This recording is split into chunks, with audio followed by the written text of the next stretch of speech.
Once every millennia, there comes a pair of podcasters. Two who are gifted in the arts of sarcasm and film critique and analysis. The two have but one sole purpose: to utterly eviscerate misogynist directors. Welcome back to Effing It Up.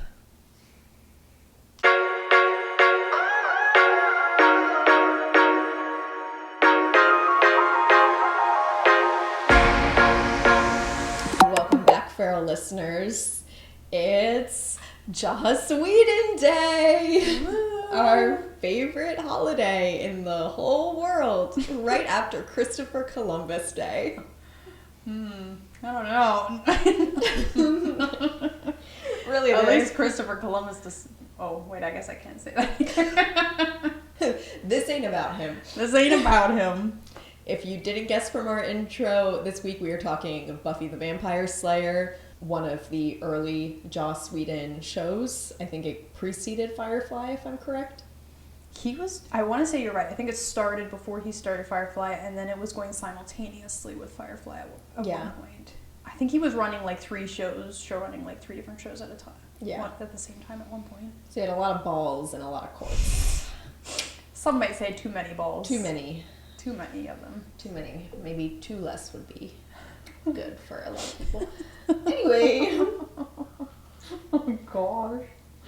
Anyway. Don't mind me, I'm just in a silly goofy mood. It's gonna be one of those evenings. I'm gonna read a summary real quick before we talk about plot. Go ahead. And I actually wrote this one myself this time, so everybody be really proud of me. Buffy Summers is an average high school girl. She is popular, pretty, academically inclined, and she is a slayer. A vampire slayer. When the sleepy town that was supposed to be her fresh start becomes a supernatural breeding ground, Buffy will have to juggle slaying and the highs and lows of high school, all while keeping her powers a secret from everyone she loves. That was beautiful. Thank you. That could have come straight off of Wikipedia. Thank you. You're at Wikipedia level. Lorelle is being very nice to me this evening. Just for now. Just for now. Yeah, okay. Actually, I was nice to you all evening, and I didn't do anything that made you flip me off so far. Yeah. Definitely not. She would never do that. I never lie either. That would not be on brand. All right, Buffy the Vampire Slayer. Talk to me, Goose. I don't have any notes under plot, and I think like that summary did covers well. it. Yeah.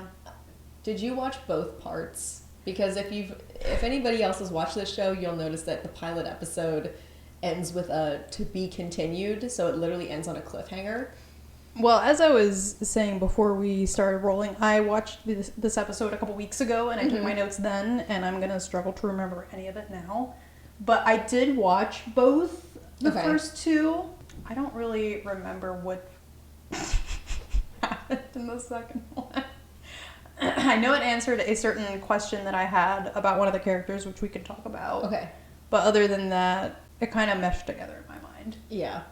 So we're going to do our best today. It's almost like it should have just been one episode. It's almost like it should have been one episode. They did do something I really liked, actually. Can I say something I liked about the show? You absolutely can say something you liked about the show. I really liked that they introduced us to Buffy already a Slayer. That was really cool. I absolutely agree with you. So, like, instead of Buffy being drawn into the world of supernatural and vampires and, like, slaying and all that stuff, instead the audience is brought into Buffy's world, which was a pretty cool way to do it. And a bit unconventional. So, but because they set it up that way, they totally could have had a pilot, like, one episode. Oh my self-contained. gosh, yes.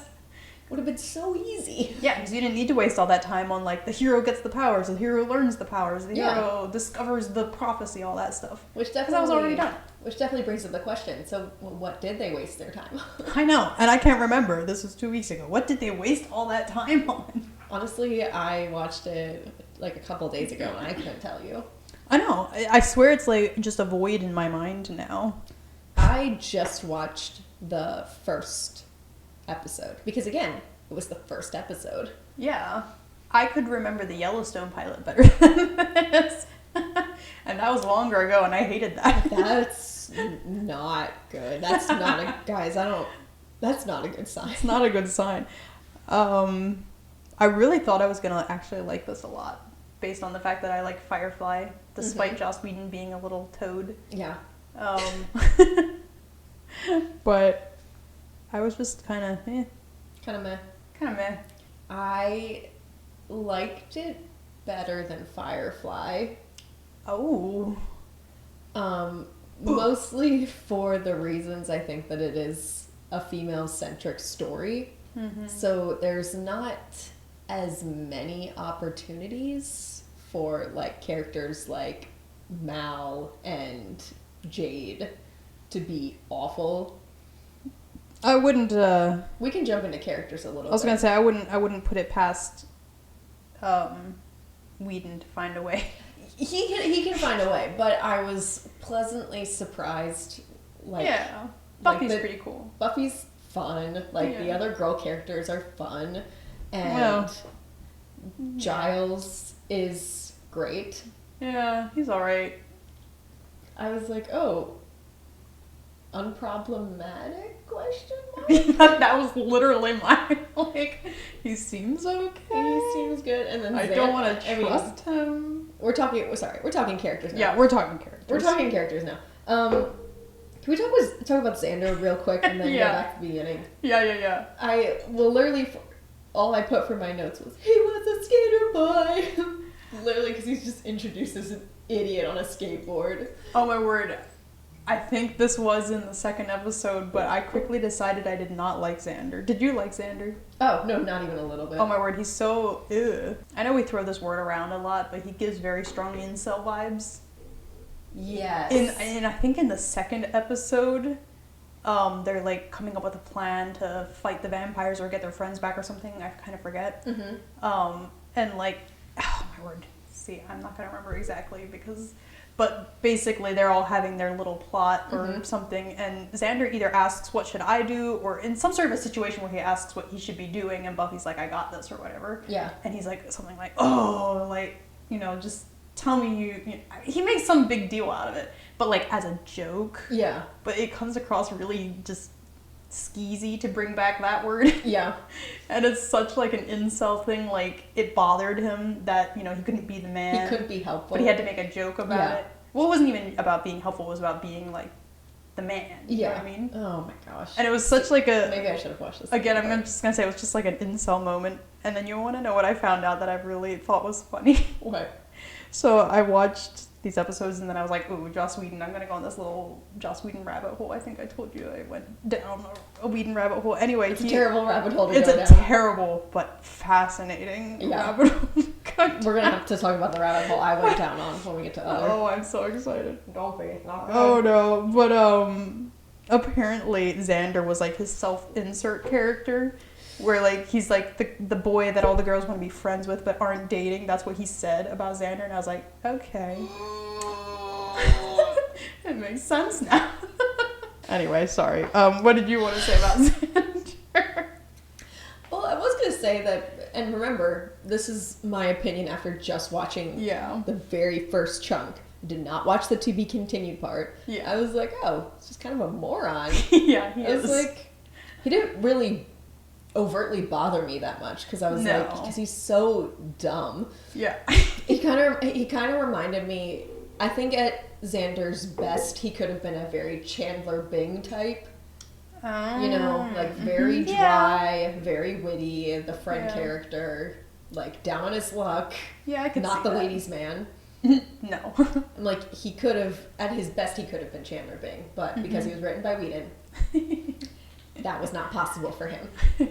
That was not a fate for that Xander was going to have. Not a fate for Xander, the 30-year-old teenager. Yeah, but I didn't hate him in the first part, but I'm guessing... Neither did I, I'm guessing you saw a lot more in the second part. It was literally just one moment, but it was just like, ooh. We're talking about the men first and getting them out of the way. Oh, thank goodness. Giles, I was honestly delighted by. I love a soft-spoken British man. Yeah. Librarian. Librarian. I am deeply attracted to Anthony Hedden as that character. I was like, oh, this is so much better than when you were in Merlin. Who was he in Merlin? He's the king. It's all coming back to you now. Yes, the racist, terrible, sexist king. And you didn't like that character. No, I Weird. didn't. But the sexy librarian? All librarians are sexy. What do you mean? It's true. It's true. Yeah. Of course it's true. They're surrounded by books. How can they not be? How can I not be sexy? But yeah, I was Giles like, is cool. I was like, this is, if I had watched this show when I was younger, in my younger teenage years, I would have been obsessed with Giles. Probably the same. Yeah. Now I'm watching it and I'm like, you're a grown man and you're awfully comfortable just hanging out with a bunch of teenagers. Like, I get it, it's kind of the world you live in, but also you're very comfortable hanging out with a bunch of teenagers. I was like, why are you at the club? Like, what are you doing? But also, I liked that part because Buffy was like, so what are you doing here? And what, you just like come and hang out at the club? And he's like, do you think I want to be here? You're right, Giles is pretty great. He was so deeply offended. He's like, it's not my idea of a fun night.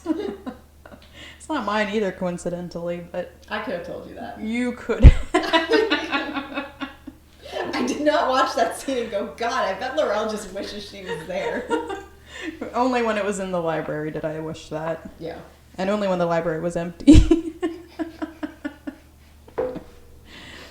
Yeah, no, you're right. Giles is pretty great. Yeah. Can we talk Cordelia real quick? Yeah, I would like to talk Cordelia. It's like, is this my favorite character? Mya, right? What the heck? I was like, yes, I don't like that she's mean to Is mean. She's mean to sweet little Allison Hannigan. Is that Willow? Yeah. She was so close to being a girl's girl in how she interacted with Buffy. She almost could have been, yeah. She almost like she's right on the line, which I'm guessing she becomes reformed later in the series based on how well and how prominently she's set up. That was kind of what I was thinking, because I watched the pilot episode and at first she seems like a throwaway character, like someone who wouldn't reappear, but she is magnetic. Like, yeah, she's her. Okay, well, the actor's name is literally Charisma. Charisma Carpenter. That's amazing. Okay, you know what? I did hear that. I forgot it, but she's so entertaining. Yeah, I was like, are It's you? like, you know what? You can be a bully. I don't care. I was like, are you the best part of this episode? Honestly, if I was a rotten teenager still, like I was once. Okay, I never was a bully, but if I had been a bully, I would have bullied Willow. She's very bullyable. So we have to talk about Willow. Yeah, let's talk about Willow in episode 1. In episode 1, yeah, I said naive, sophisticated newborn baby. Honestly, I didn't really like her at first. Yeah. Before I knew her name, I just wrote her in my notes as no self-respect girl. Like, girl. Xander is not worth all that. No. Wake up, sweetheart. Wake up. Please. Please. Gain some self-respect. I cannot care about you until you care about yourself. This has been quick and dirty therapy with Lorelle. Exactly. But I'm sure she gets better because she was even better already in the second part. So. Oh, yeah. Yeah, so I'm sure she grows a lot. She was better. She was better after her pep talk with Buffy, and she was like, all right. Now I'm gonna do it. I'm gonna go take what I want. And yeah, it didn't work out well for her. That's why you should just avoid men in general. Yeah, it's good at this is quick and dirty therapy with Mya now. Quick and dirty. This is avoid men. Our new segment of the show will be called Quick and Dirty Therapy with Mya and Lorelle. You know, we've been doing that all along. We just haven't been calling it that. And now we're charging. You can actually get the full-length therapy episodes by going to our Patreon. Did you want to say anything more about Willow? Honestly, episode 1 Willow, no. I don't really have anything to say about her. Based on, like, the Joss Whedon rabbit hole I went down and the little bit that I learned about Buffy, it seems like she gets cool, but... Yes, definitely. Episode 1 Willow? Nah. Ain't it? Episode 1 Buffy. Episode 1 Buffy.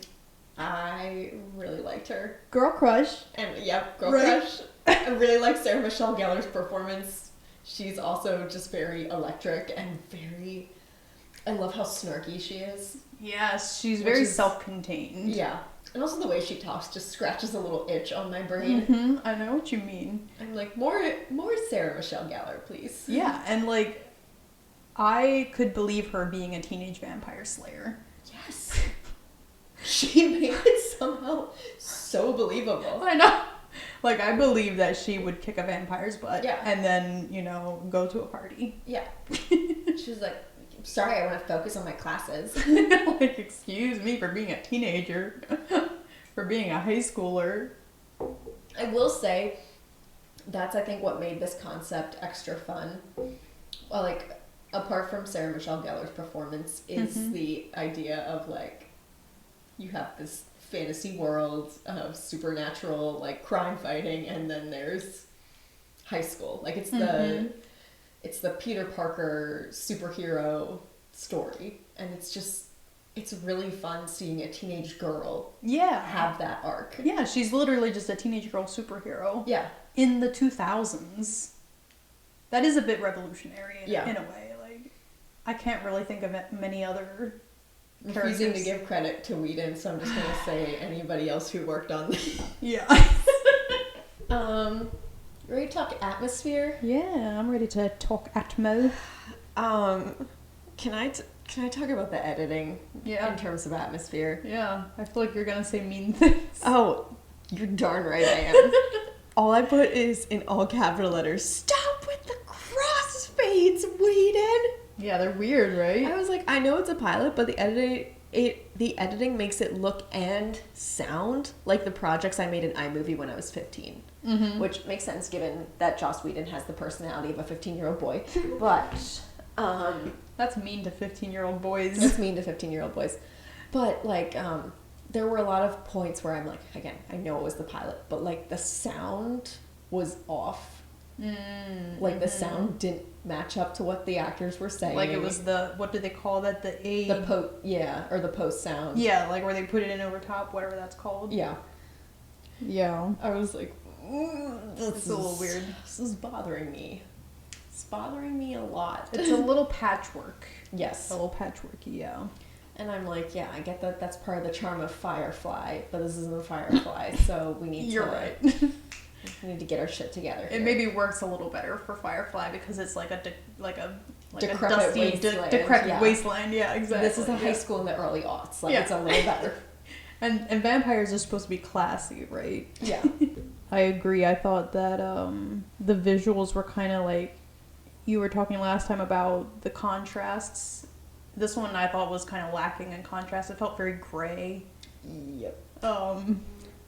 And I was like, I know it was the 2000s, but there were plenty of 2000s era shows that had a lot of color. Had a lot of color to them. Depth and like a distinctive visual style. Yeah. Even on a 2000s TV show budget, which obviously are not anywhere comparable to today's TV budgets, but like think about like some of those episodes of Doctor Who where they were very like cinematic or like Alias was like, yes. It just needed a couple more layers of polish. Yeah. Yeah. It just felt, and a lot of people said this about the pilot that was never aired because it was just, there was an unaired Buffy the Vampire Slayer pilot. Oh, interesting. And they just used it to sell the show. But that wasn't, they didn't end up airing it. They did things differently back then. Yeah. Well, it was so bad. Oh, really? It was so bad. It had to be redone. But they liked the concept a lot, so they threw money at it. So they made. But even with money being thrown at it, I'm like, we couldn't have just fine-tuned a little bit before putting this on television. I liked their library set, and I liked that the weird like underground vampire cave lair was cool. So those sets I liked. I was like, they're fine. They're okay. They're all serviceable, but they don't have a ton of personality. Yeah. Because like the library should have felt even homier. Yeah. It didn't. It felt too open and like. It felt too much like a regular school library where people could just walk in. Yep. Like, this is where you're having your secret meetings. Like, students use this.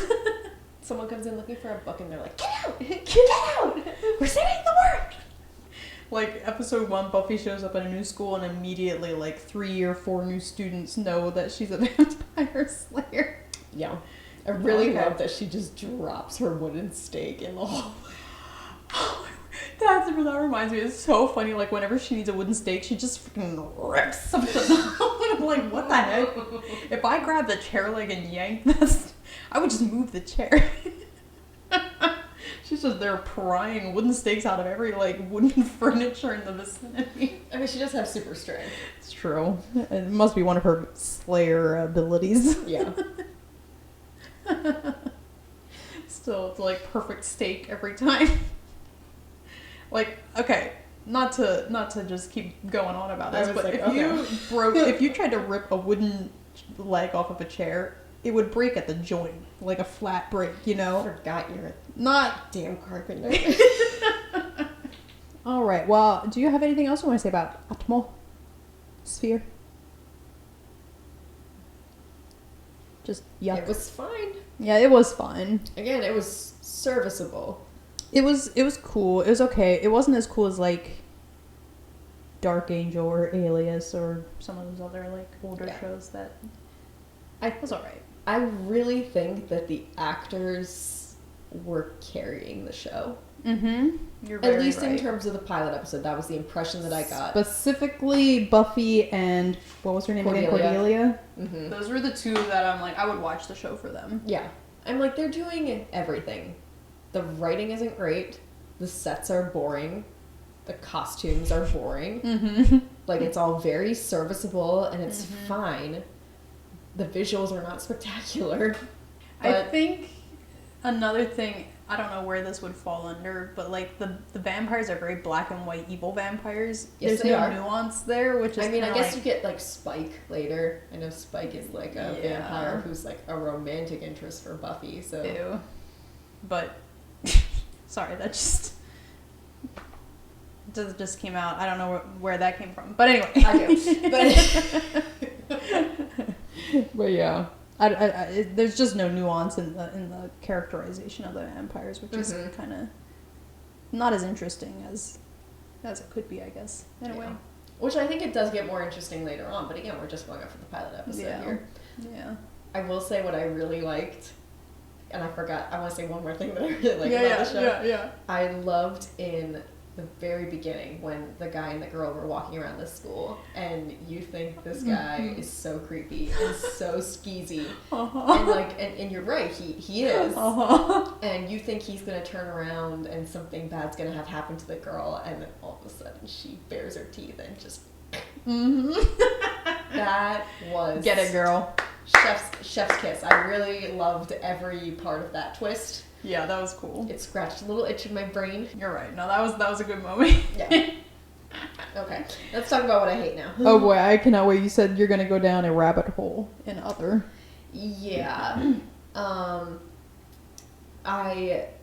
will say in terms of the show itself, it was not nearly as Whedon-y as I thought it was gonna be. Yeah. In terms of the pilot episode. There were no naked teenage girls, for one. There were no naked teenage girls. Like, there were some weird, like, camera angles here and there, but it wasn't nearly as, like, gratuitous as, like... Firefly was. or Dollhouse, for that matter, which was really weirdly exploitative of, like, sexual trauma, as I recall. I was gonna say, I have not seen Dollhouse. Yeah, you wouldn't want to. Okay, get... Duh. Well, the next time we need a rant episode, that's what we'll watch. Yeah. But anyway, yeah. So I was pleasantly surprised, like, yeah, there were, like, the weird quippy Whedon writing was there, like... Mm-hmm. But that's part of the fun, can I say? No, you don't think so? Okay. If he could deliver on every other front, it would be fun, but you have to be good to have a calling card. Yeah. Oof. Ooh. Mine went for the throat. If my body ever turns up in a dumpster, I want you to investigate every male director I've ever shit talked about on this podcast. Specifically Joss Whedon. Specifically Joss Whedon. He wouldn't have to follow through. No, he wouldn't. But all that being said, I need to talk about a little bit about what the behind the scenes. I wondered if that was gonna be your rabbit hole. Yeah, I was like, oh. Just so that we know he is a total and complete. Just in case you needed a reminder that Joss Whedon is a complete and utter tool. Mm-hmm. Our favorite character from the pilot episode, Charisma Carpenter, posted kind of a tell-all post on her Instagram where she alleged a lot of toxic behavior that happened on the set. She alleged that Whedon was casually cruel, and like 3 seasons into the show, when he found out she was pregnant, he met with her in a closed door meeting and asked her if she was going to keep it. And Charisma Carpenter said, he manipulatively weaponized my womanhood and faith against me. He proceeded to attack my character, mock my religious beliefs, accuse me of sabotaging the show, and then unceremoniously fired me following the season once I gave birth. Oh my gosh. I'm like, I can't not talk about that. And and it's worth noting that every other star who was on the show came forward in support of Charisma Carpenter. They haven't all talked about their personal experiences on the show. A lot of people have said that Joss Whedon is like, as someone who was in like, toxic community theater groups, like he is the director, had his group of favorites, and you were either like in the group of favorites or you were on the outskirts and were kind of treated like garbage. Like even the people that, because I was reading some of that too. Yeah. Even the people that weren't giving like, to the extent that Charisma Carpenter was talking about the toxic behavior, some of the like smaller quote unquote stories that they shared. Yeah. Were just so indicative of like a power rush weird. Oh my gosh, absolutely. Like there was this one story that someone told, and I believe it was a female writer on the show, that he like came up and like tilted her chair onto the floor while they were like working. I'm like, that's so bizarre. Like, yeah, like what are you doing? Yeah, like maybe Joss Whedon is not openly sexually harassing people or sexually assaulting people in the same vein as other directors are. But he consistently creates hostile work environments for women and men that he's working with. Yeah. I don't know how to explain this, but like, you and I are good friends. Yes. I assume. Right? If I came over there and tilted your chair over onto the floor, you'd be like, what the heck are you doing? With me in it? Or? Yeah, with you in it. Yeah, you know what I mean? Like, she was in the chair when this happened. He like tilted her chair onto the floor while she was sitting in it. Slowly. Yeah. Oh, I think you're so freaking weird. That's so freaking weird. So if I did that to you, you would be like, what is happening? Like, you would probably laugh. You might be a bit uncomfortable, right? Because it's a weird thing to do. But like, that would be like, okay, whatever. We would move on from that because we are good friends and we respect each other. Yeah, I would make a joke about you being in love with me, and then we'd move on. Exactly. Because we're actually funny. Yeah, because we're actually funny. But like in a toxic work environment, that can only be perceived as something hostile. Yeah, because you're not friends. You don't have that base to go on. So it is just everything that you do. Everything you do is an act of aggression. Exactly. Yeah. Does that make sense? I don't know if I'm explaining it well. I'll edit it so it sounds like it makes sense. You make me sound smart, Maya. Edit everything out. I'm the strong silent type. If there was ever a word used to describe you, it was never silent. Do you have more to go in that rabbit hole? What? Honestly, I'm sure you do. Honestly, mercifully not.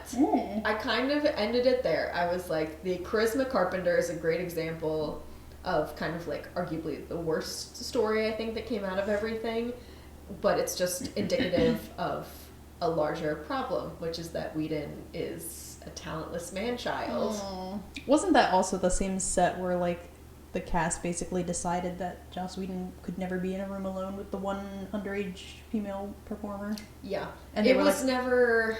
confirmed or whatever. It was never confirmed. There was basically one person that said, and I don't want to bring up an even worse instance of like abuse on a kid's show, but I think it was basically just one person saying, yeah, there was an inappropriate verbal exchange between Joss and this other younger actor, so I decided that I was just going to make sure they were never alone together. Okay, fair enough. Which I'm like, bad enough that has to be a thing. That is exactly what I'm thinking. Like, I mean, good for you for doing that, but also that should never be a thing. Shouldn't be an issue, yeah. Yeah. If the plague could have just targeted specific people, there would have been... I think that's called biological warfare,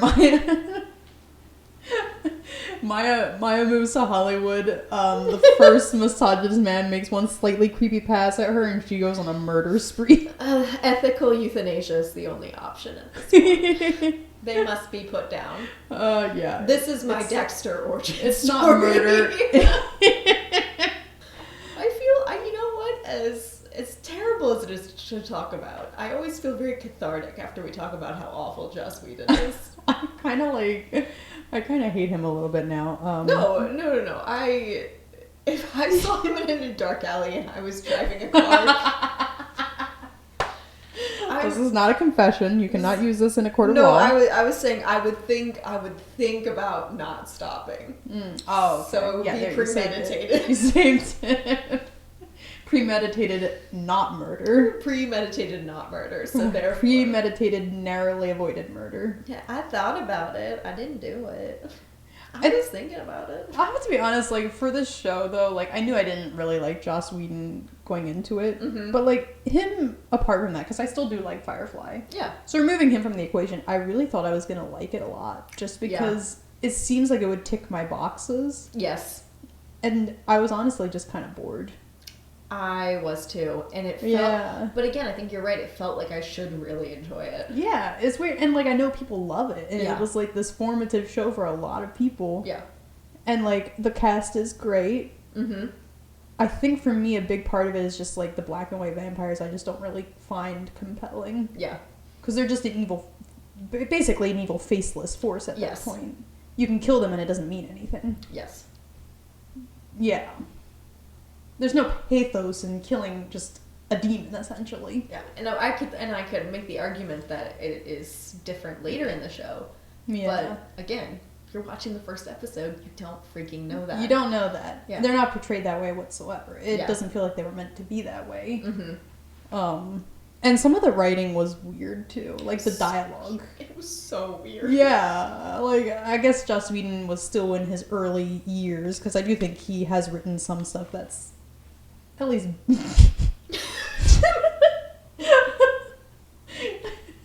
it is the thing where I really just look at him and I just go, you know what, you're really just not talented enough to be this awful of a human being. It's crazy when you think about how many like trend-setting shows he was involved in. Mm-hmm. Like how many like just it's very similar. I would argue it's the Shyamalan effect in a lot of ways. Explain that. Because, like, M. Night Shyamalan was overpraised, crashed and burned a little bit, kind of found his footing again. Like, he's a controversial creative. Because there's people that love his stuff, there's people that hate his stuff. And it's like... But you also can't really put your finger on whether or not they're actually good at what they do. To be honest, well, two things. I've never watched a Shyamalan film, I don't think. I don't think I've ever seen any of them, actually. But I do know, like, that people loved him and then they hated him. And, and then they're okay with him And then again. they were like, wait, was he ever good to begin with? Yeah. But then he kept trying. Yeah, but that's the thing about Hollywood. Like, I honestly think you cannot tell if something's going to be good until you put it out there and you see the public reception. And even stuff that, like, after it's been out there a while, sometimes people change their minds. Like, the Star Wars prequels are getting all this love now. Oh, yeah. And it's crazy. It's like, is anything good? Is anything bad? What does it all mean? Lorelle, we do not have enough time on this podcast to go into that. Right. We gotta wrap this shit You're up. right, but it's just, it's interesting, is my point. Like, Lorelle, what? does this pilot pass or fail? One. Two. Wait, 1, 2, 3. Oh, you actually. Oh. I passed it. Me too. I do think I'm not going to watch more of it. Yeah. But I can see enough of the potential in the show. Like, I think if I'd watched it when I was younger, I would have kept watching it. Yeah.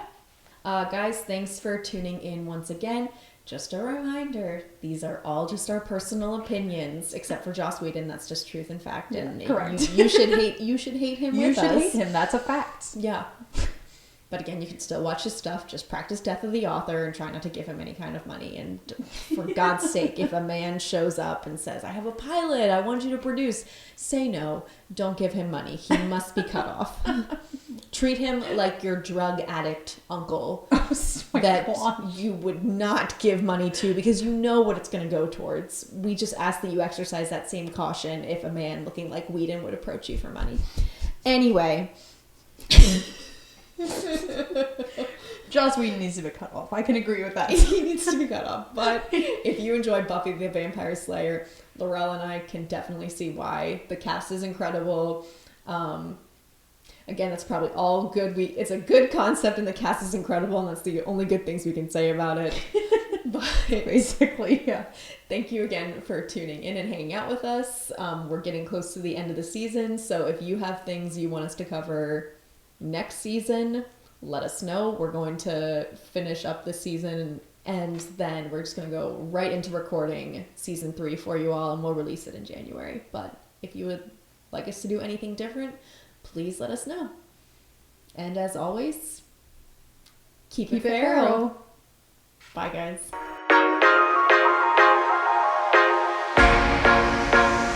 Thank you for listening to another episode of Effing It Up. If you're enjoying these episodes, please like and subscribe. You can follow us on Instagram at _effingitup_ or on our YouTube channel where we post the video format of our show. If you have content that you want us to cover, we want to hear about it. Feel free to DM us on Instagram or leave us a comment on our YouTube channel. Thank you again.